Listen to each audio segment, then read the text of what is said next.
A couple of questions here that I think may have been addressed to some degree in your remarks, but maybe a little clarity is asked for here around biomarkers. So I guess the question seems to me is, are there in fact biomarkers that a community physician or a community neurologist can be looking at and should be looking at if someone goes to visit their doctor or a neurologist at their local health setting?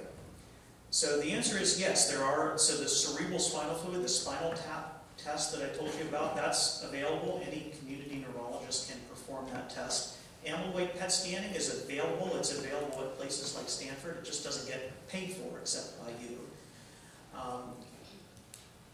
A bigger question is, what's the use of those tests? And that's, and Bill, you sort of asked that question at the beginning. And that's a hard question to answer right now.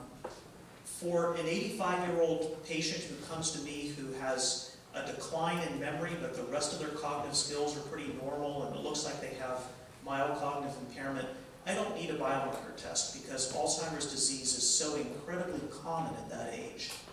I don't need a test, and the risk of a false positive is greater than the risk of missing something.